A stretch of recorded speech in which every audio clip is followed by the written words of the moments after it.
The overseer's whip froze mid-arc when the child spoke. 7 years old, barefoot in the cotton rows, blood still fresh on his back from the morning's beating, but his voice carried no fear, only certainty that made grown men's skin crawl. Massa Thornton gonna die Tuesday next, 3 days after the new moon, before the rooster crows twice. It was August 1857, and on the Thornton plantation in Lowndes County, Alabama, a boy named Ezra had just spoken words that would echo through the next 11 years like prophecy carved in stone. Before we go further, I need you to do something. Subscribe to this channel right now, comment the word "remember" below, because what you're about to hear isn't just a story, it's a piece of our history that the records tried to bury, that the ledgers tried to erase, that the archives almost forgot. Share this with someone who needs to know that our people carried knowledge the masters could never understand, power the system could never break. Now, let me take you back to where it started.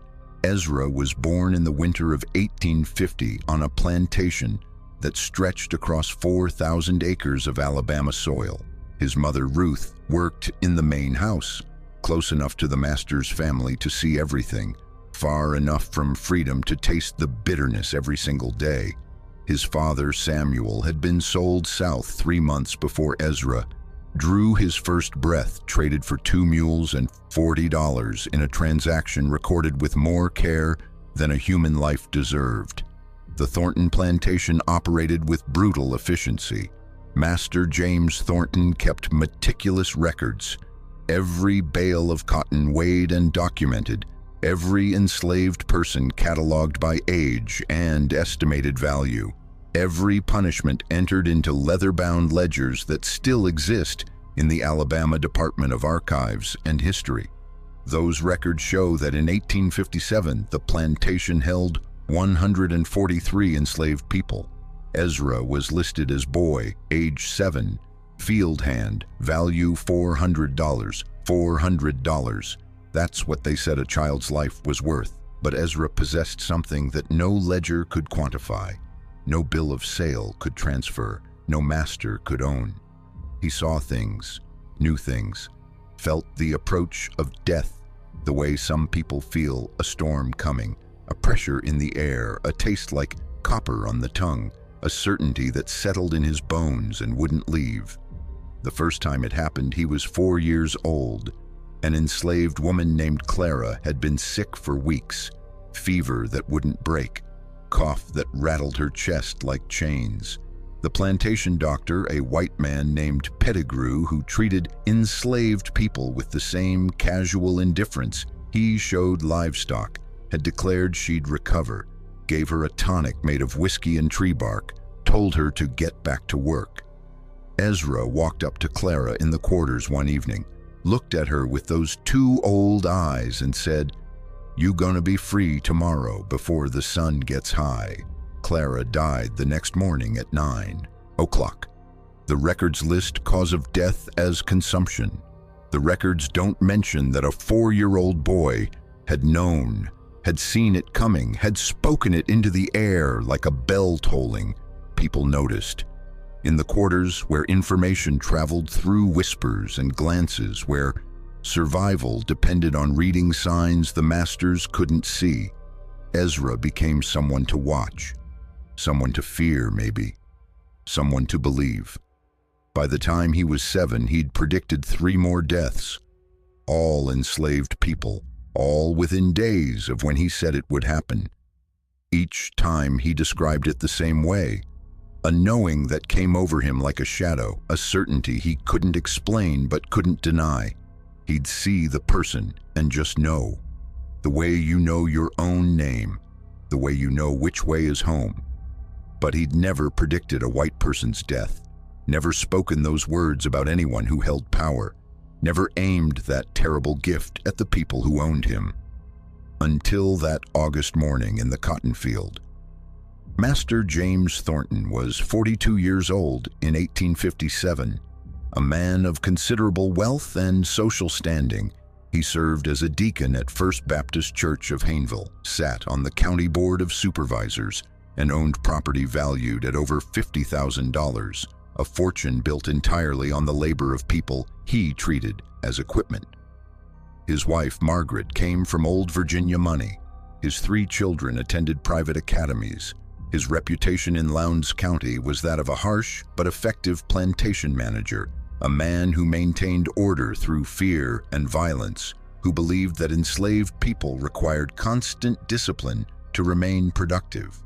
The plantation records show that in the 12 months preceding August 1857, Thornton had ordered 117 documented whippings, 117 times that leather struck flesh, that blood soaked into Alabama soil, that human beings were reduced to screaming, broken things for infractions like insolence, laziness, attempted education, singing without permission. Ezra's mother, Ruth, had received 12 of those whippings for teaching her son to recognize letters, for humming hymns while she worked, for looking Master Thornton in the eye when he spoke to her. On that August morning, Thornton had ordered Ezra whipped for picking cotton too slowly, 7 years old, and the overseer's lash had already scarred his back 3 times. This would be the 4th, but when the whip rose, Ezra turned, looked directly at James Thornton, and spoke. "Massa Thornton gonna die Tuesday next, 3 days after the new moon, before the rooster crows twice." The field went silent. 143 enslaved people, all of them frozen, all of them knowing that a child had just signed his own death warrant. Because you didn't predict a white man's death. You didn't speak those words. You didn't claim to know what God himself had planned for the people who owned you. Thornton's face went purple with rage. He grabbed Ezra by the throat, lifted him off the ground, demanded to know what devil had put such words in his mouth. Ezra didn't struggle, didn't cry, just looked at him with those knowing eyes and repeated it. "Tuesday next, before the rooster crows twice." Thornton threw him to the ground, ordered him locked in the punishment shed, a windowless box barely big enough to stand in, where the temperature in August Alabama could reach 120 degrees. Told the overseer that the boy would stay there until he recanted, until he begged forgiveness, until he learned that enslaved children didn't prophesy their master's deaths. Ezra stayed in that shed for 6 days. They gave him water once a day, no food. The heat should have killed him. The isolation should have broken him. But when they finally dragged him out on Sunday, delirious and skeletal, he looked at Thornton and said it again. "Tuesday, before the rooster crows twice." Monday passed. Thornton went about his business, rode out to inspect the cotton fields, met with his factor about the upcoming harvest, attended a meeting of the County Agricultural Society. He was in perfect health, 42 years old, strong, vigorous, showing no signs of illness or weakness. Monday night, he ate a full dinner, drank whiskey on the veranda, went to bed at his usual hour. Tuesday morning, August 18th, 1857, the rooster crowed at 5:47 a.m. The house slaves heard it from the kitchen, where they were already preparing breakfast. They heard it crow a second time at 5:51 a.m. At 5:53 a.m., Margaret Thornton's screams brought the entire household running. James Thornton was dead in his bed. No visible wounds, no signs of violence. The doctor who examined him, the same Dr. Pettigrew who'd treated Clara with such indifference, listed the cause of death as apoplexy, a sudden failure of the heart or brain that struck without warning. The records show that James Thornton died on Tuesday, August 18, 1857, between the hours of 5:51 and 5:53 a.m., 3 days after the new moon, after the rooster crowed twice, exactly as a 7-year-old enslaved boy had predicted. The plantation descended into chaos. Margaret Thornton, now a widow with 3 children and 143 enslaved people to manage, was terrified. The white community of Lowndes County was terrified, because if an enslaved child could predict a master's death, if he could know things that only God should know, Then what else might he know? What else might he see? They wanted to kill Ezra.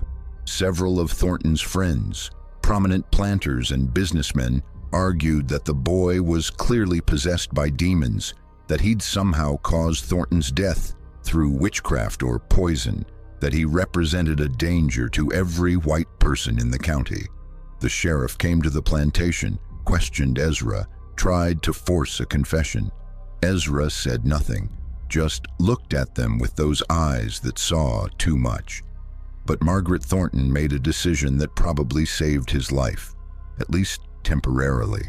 She was a practical woman, raised to manage property and maximize value. Ezra was worth $400. More importantly, he was Ruth's son, and Ruth was the most skilled house servant on the plantation, irreplaceable in Margaret's estimation. Killing Ezra would devastate Ruth, might cause her to become difficult, might reduce her value or prompt her to attempt escape. So Margaret sold him instead, sold him to a slave trader named Cyrus Webb for $350, a loss of $50 on his assessed value, but Margaret considered it worth the cost to remove the boy from her property, from her sight, from her nightmares. The records of that sale still exist. Dated August 25, 1857. One Negro boy, name of Ezra, age 7 years, sold to C. Webb, trader, for sum of $350. Webb took Ezra to the slave markets in Montgomery, planned to sell him quickly, turn a profit, move on to the next transaction. But word had spread. The story of the boy who'd predicted James Thornton's death had traveled through the slave trading networks, through the plantation grapevines, through the whispered conversations of people who dealt in human flesh. Some potential buyers were intrigued, thought maybe the boy had special knowledge that could be useful. Others were terrified, refused to bid, crossed themselves, and walked away. Webb dropped the price to $300, then $250, then $200. Finally, a planter named Robert Ashford bought him. Ashford owned a medium-sized plantation in Montgomery County, ran it with slightly less brutality than Thornton had, which meant he only ordered whippings for serious infractions, only sold families apart when he needed quick cash, only worked people to death when the harvest demanded it. Ashford didn't believe in prophecy or second sight. He believed in value and opportunity. He'd bought a healthy 7-year-old boy for $200, half the normal price. If the boy caused trouble, Ashford could always sell him again or put him to work in the fields until he forgot all this nonsense about seeing death. Ezra lived on the Ashford plantation for 8 months, worked in the fields, kept his head down, said nothing about death or knowing or seeing.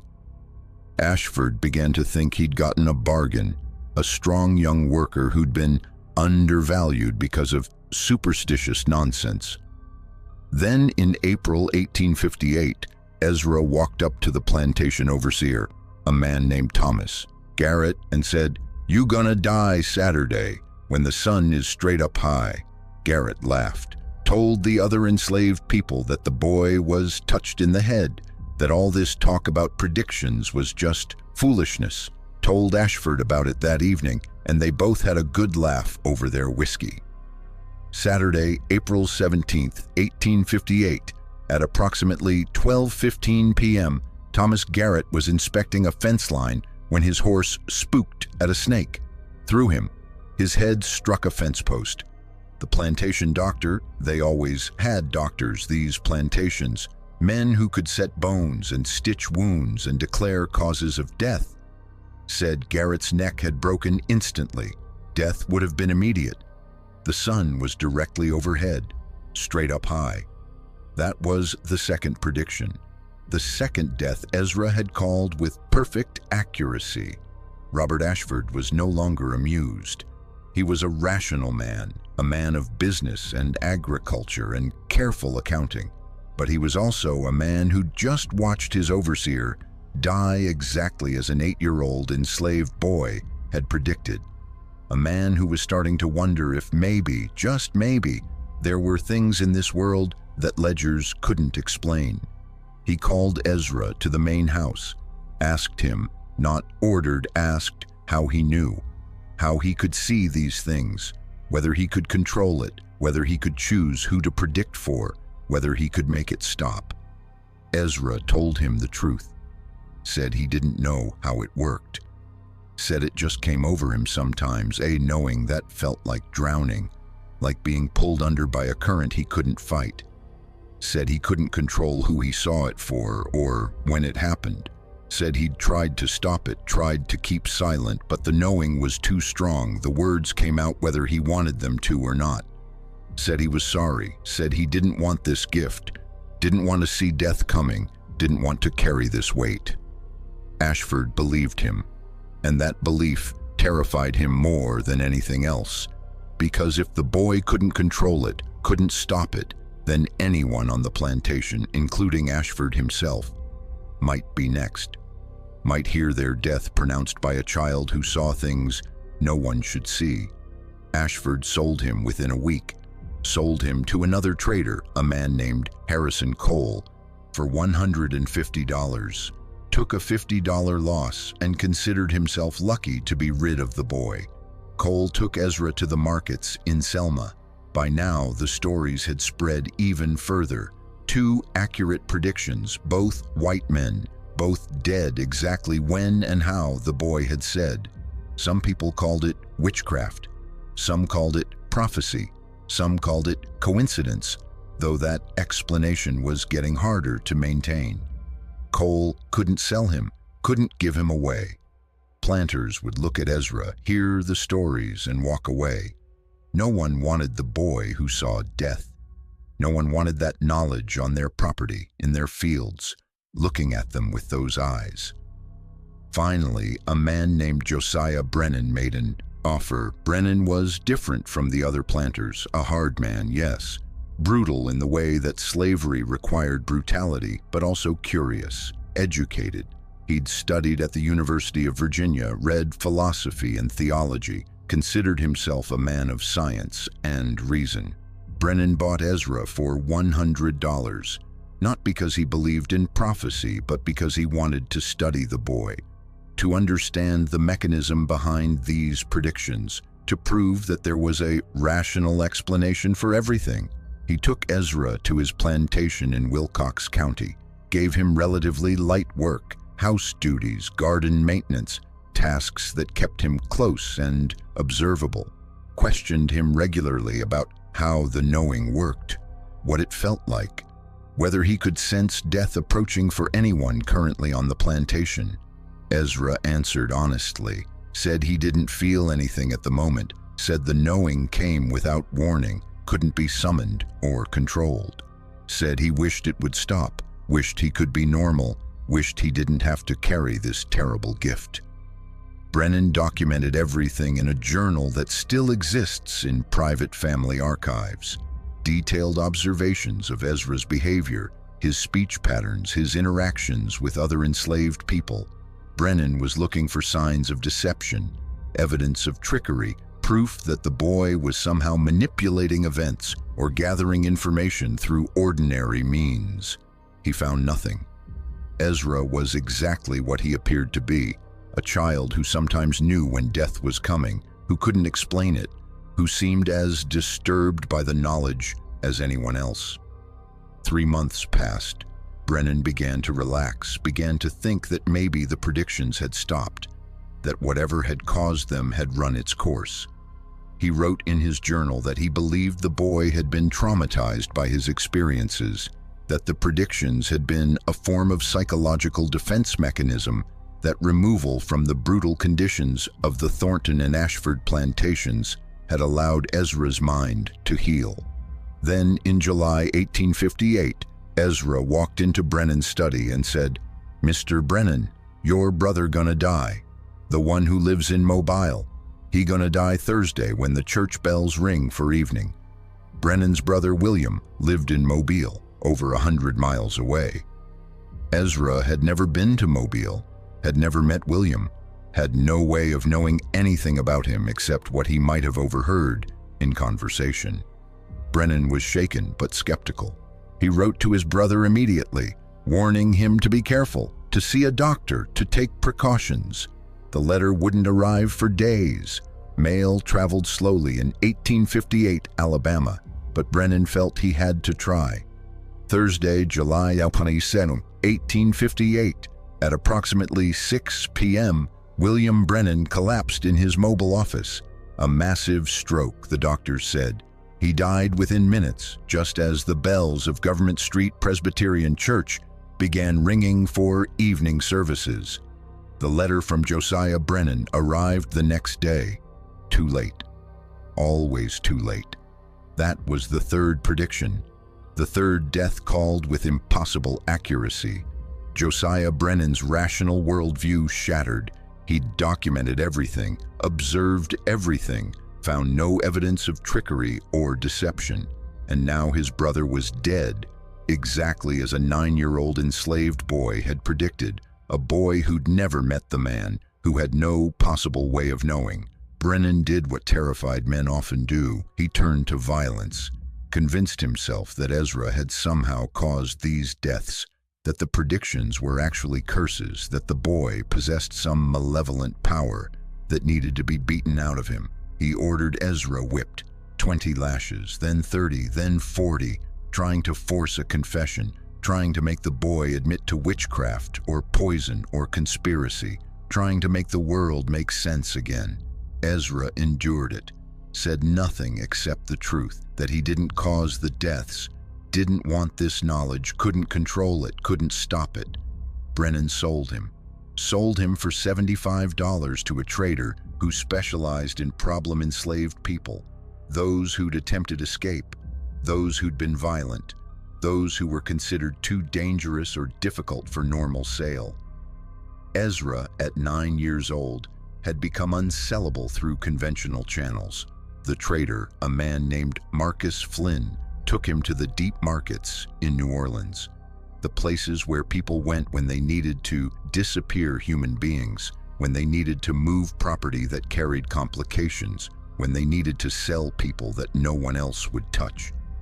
Even there, Ezra's reputation preceded him, the boy who sees death, the boy who's predicted 3 deaths with perfect accuracy, the boy who might look at you and know your final day.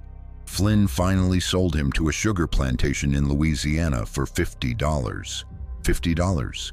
An enslaved child's value had dropped from $400 to $50 in less than 2 years, not because of any physical defect or inability to work, but because of knowledge, because of sight, because of a gift that no one wanted, that everyone feared. The sugar plantation was hell. If cotton plantations were brutal, sugar plantations were apocalyptic. The work was backbreaking, the conditions were deadly, the mortality rate was staggering. Enslaved people on sugar plantations had an average life expectancy of 7 years from the time they started working the fields.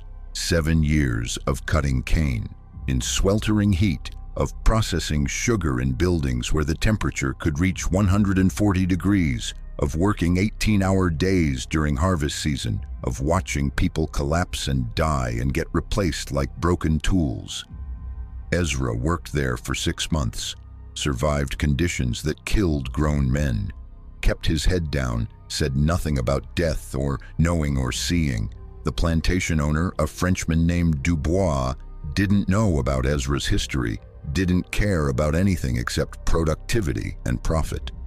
Then in March 1859, Ezra approached Dubois' head overseer, a man named Jacques Mercier, and said, "You gonna die tomorrow when the sun goes down?" Mercier didn't speak much English, didn't understand at first, had to get one of the other enslaved people to translate.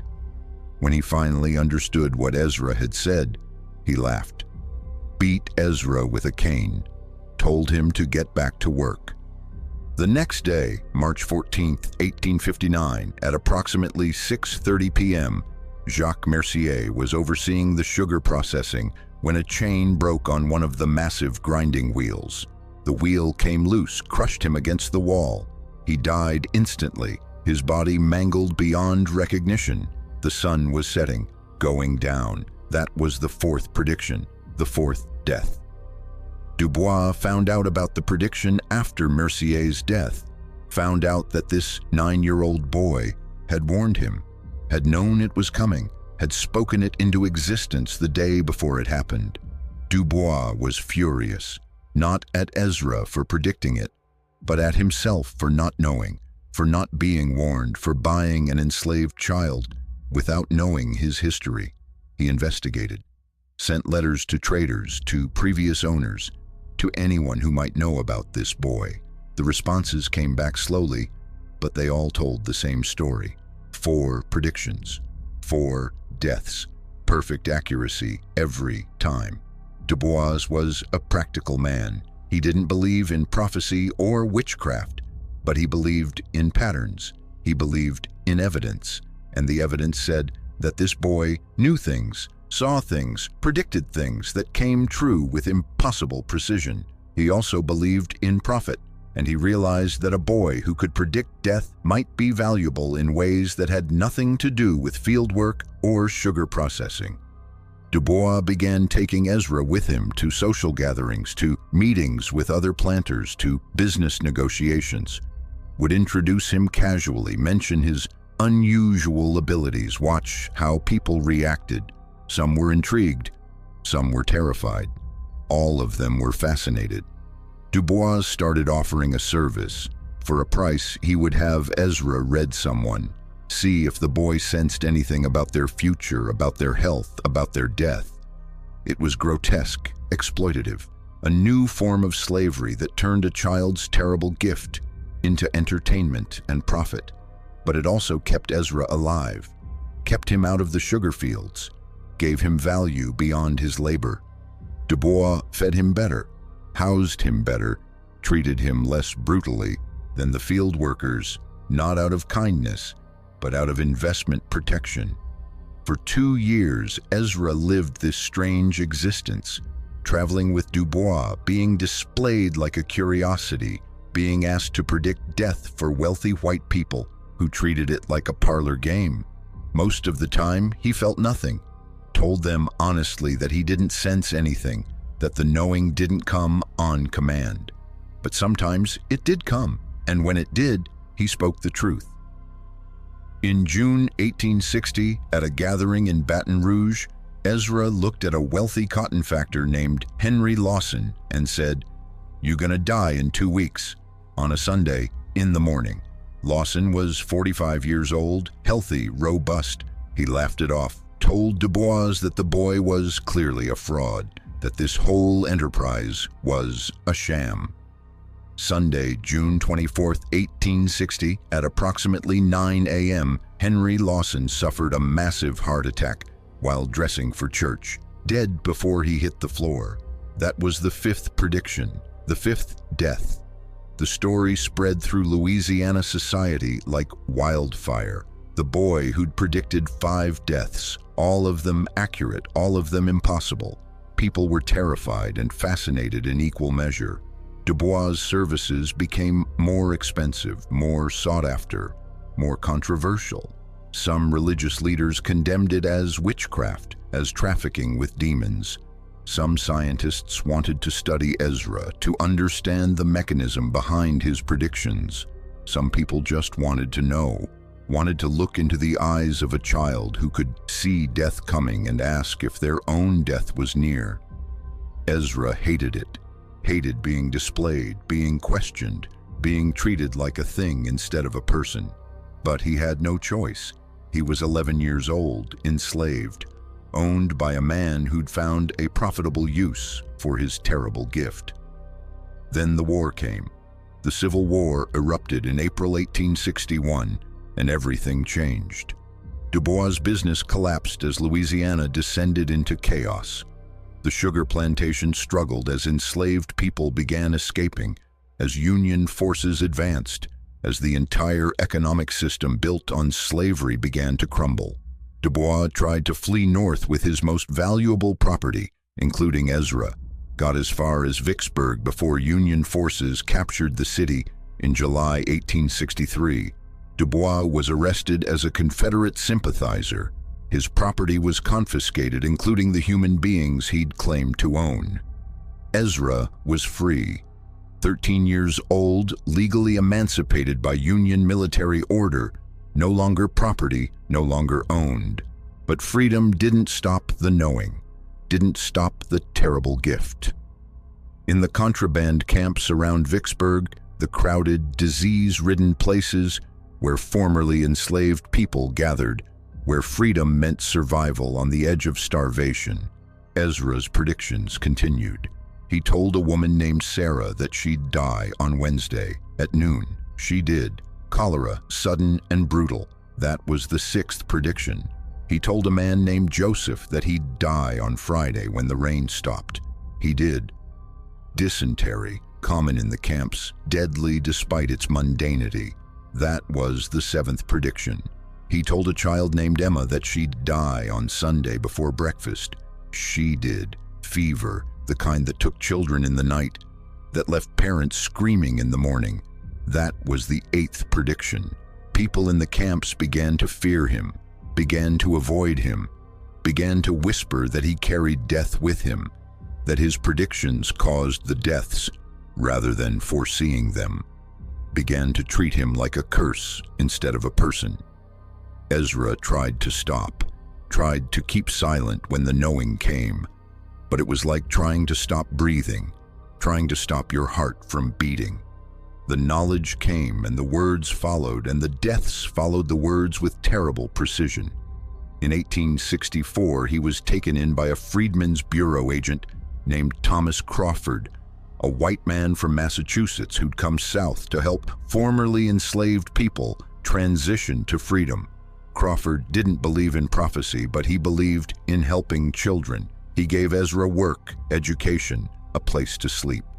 Then one morning in August 1864, Ezra looked at Crawford and said, "You gonna die tomorrow when the sun is at its highest." Crawford was 32 years old, healthy, dedicated to his work.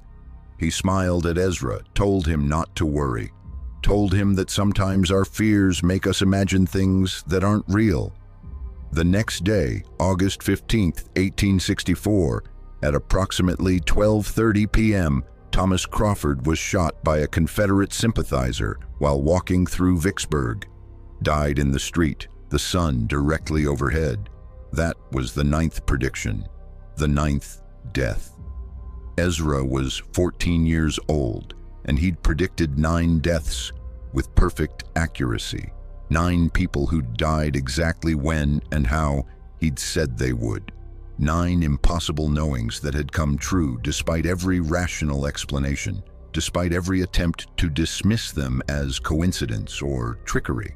He wandered for a while after Crawford's death, moved through Mississippi and Alabama, working odd jobs, trying to build a life, trying to be normal.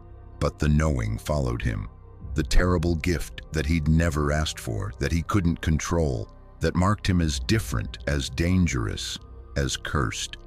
In 1866, he was living in Montgomery, working as a laborer, trying to disappear into the chaos of Reconstruction. He'd learned to keep silent when the knowing came, learned to carry the weight alone rather than speak the words that would make people fear him. But in October 1866, he saw a man he recognized, a man who'd been an overseer on the Ashford plantation, who'd whipped Ezra when he was 8 years old, who'd laughed when Thomas Garrett died exactly as Ezra had predicted. The man's name was William Foster.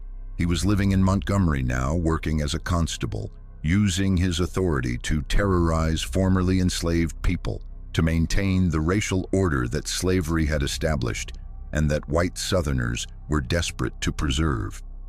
Ezra walked up to him on a crowded street and said, "You gonna die next week, on Thursday, when the clock strikes 5. Foster recognized him, remembered the boy who'd predicted Garrett's death, who'd been sold away because he saw too much, knew too much. Foster's face went pale. He grabbed Ezra, threatened him, told him to take it back, to admit he was lying. Ezra just looked at him with those eyes that had seen too much death, that carried too much knowing. Said it again, "Thursday, when the clock strikes 5. Foster tried to have Ezra arrested, tried to use his authority as a constable to make the prediction go away.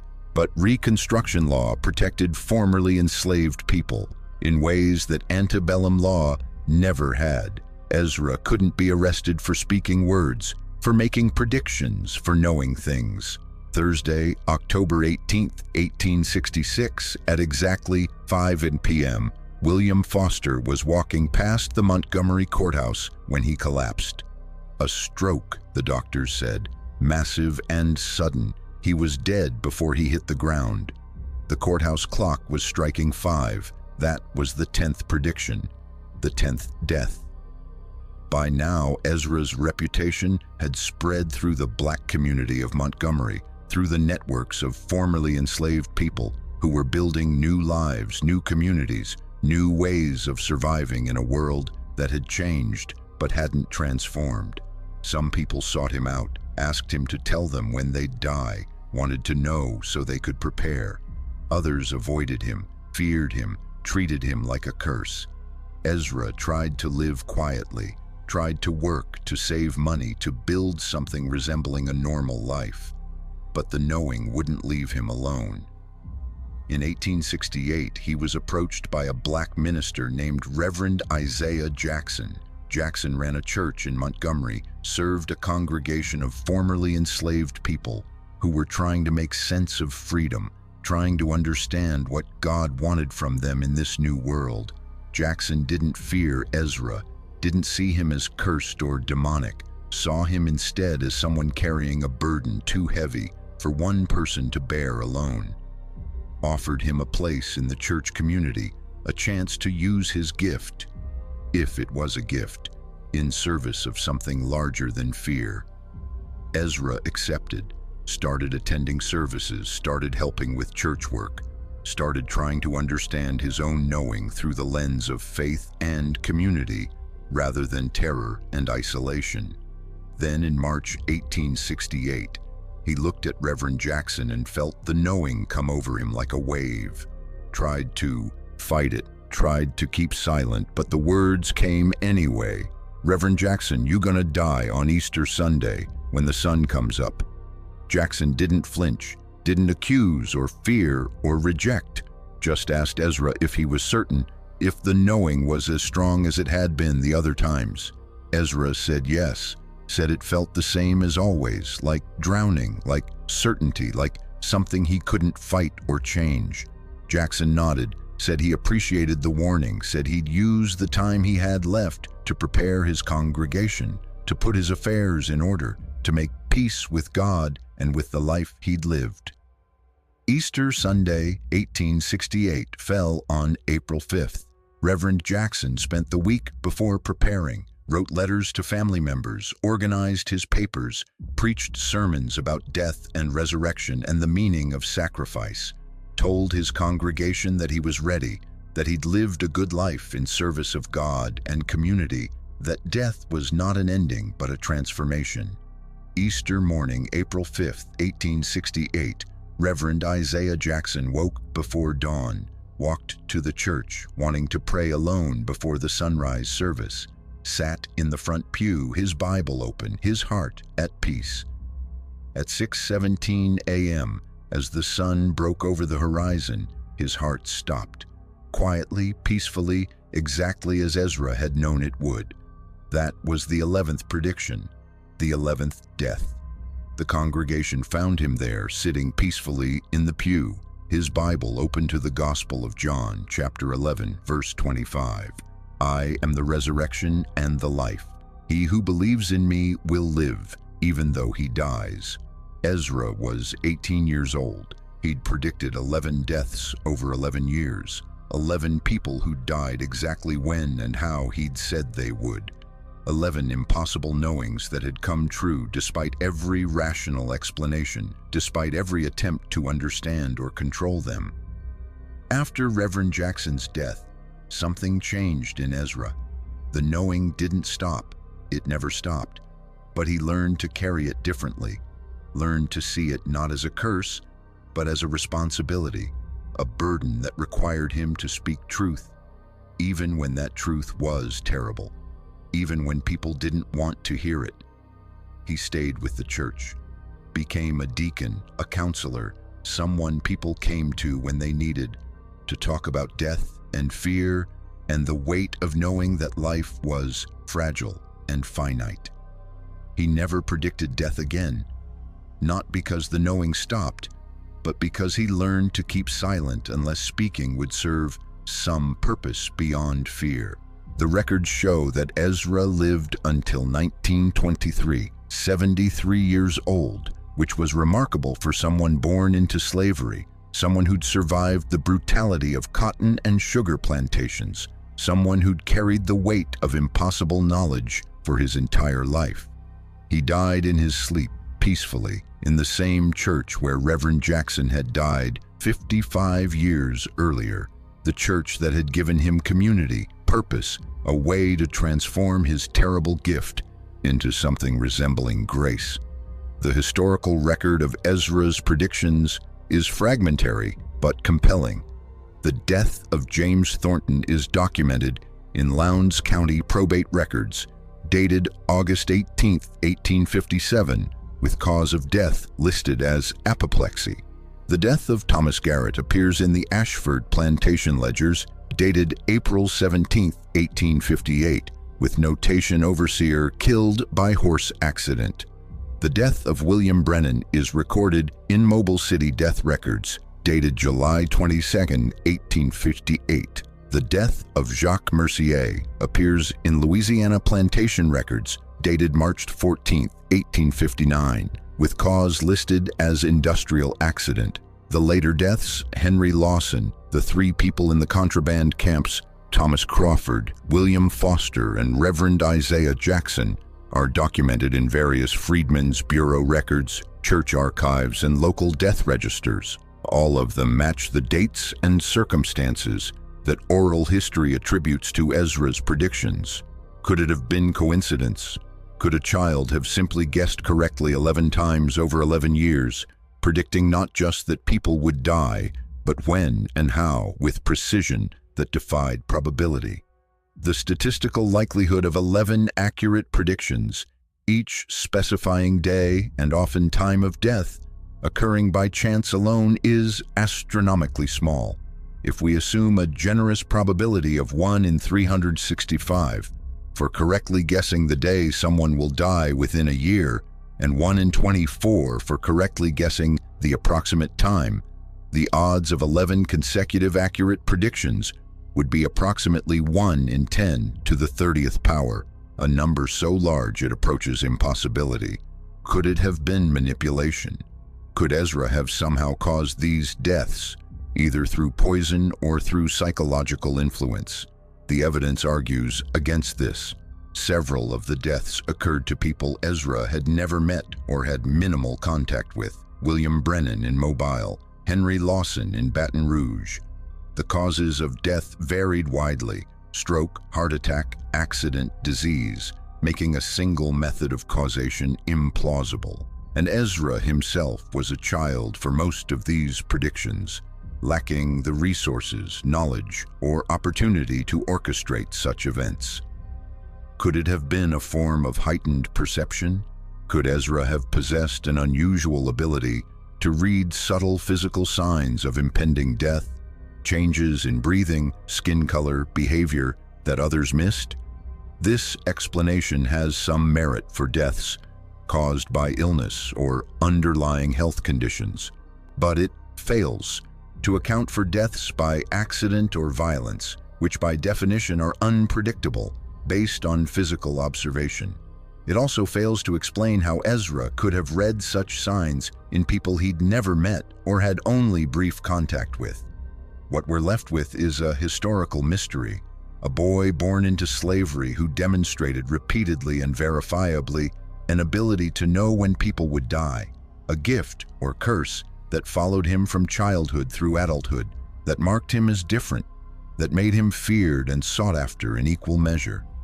The story of Ezra challenges our assumptions about what's possible, about the limits of human perception and knowledge. It exists in that uncomfortable space between documented fact and inexplicable phenomenon, between historical record and mystery. But perhaps the more important question isn't how Ezra knew, but what his story tells us about the people who were enslaved, about the knowledge and abilities that were dismissed or suppressed because they didn't fit into the categories that white supremacy allowed. How many other Ezras were there? How many people carried gifts or knowledge that the system of slavery tried to erase, that the historical record failed to preserve, that we've lost because we weren't willing to believe that enslaved people could possess abilities that challenged our understanding of the world? The records that do exist, the plantation ledgers, the death certificates, the Freedmen's Bureau documents, the church archives, tell us that Ezra was real, that his predictions were real, that 11 people died exactly when and how he said they would, across 11 years in circumstances that defy easy explanation. What we do with that knowledge, how we integrate it into our understanding of history and human possibility, is up to us. Now I need you to do something. Share this story. Comment below with the word "remember" and tell me where you're watching from. Because stories like Ezra's, stories of people who carried impossible knowledge, who survived impossible circumstances, who challenged our assumptions about what's possible, these stories need to be told, need to be preserved, need to be remembered. And ask yourself, what other stories are we missing? What other gifts and abilities were lost because we weren't willing to see them, weren't willing to believe that enslaved people could possess knowledge and power that the system tried to deny? Ezra's story is one piece of a much larger truth, that our people carried wisdom, carried power, carried abilities that the historical record tried to erase but couldn't fully destroy, that even in the midst of the most brutal oppression, there were people who saw things, knew things, survived things that should have been impossible. Remember Ezra. Remember the boy who saw death coming 11 times and was right every single time. Remember that our history is full of mysteries and miracles, of people who defied the categories that slavery tried to impose, who carried knowledge that the masters could never own. And remember that the work of uncovering these stories, of preserving these memories, of honoring these lives, that work belongs to all of us. Every story we share, every name we remember, every piece of erased history we bring back into the light, that's how we honor the people who came before us. That's how we ensure that their gifts, their knowledge, their humanity is never forgotten again. Comment "remember" below. Share this with someone who needs to know. And let's keep telling these stories, keep uncovering these truths, keep honoring the people whose lives and gifts the system tried to erase but couldn't destroy. Because Ezra's story isn't just about prediction or death or mystery. It's about the resilience of human knowledge, the persistence of human dignity, and the power of memory to transform the past into purpose. Remember,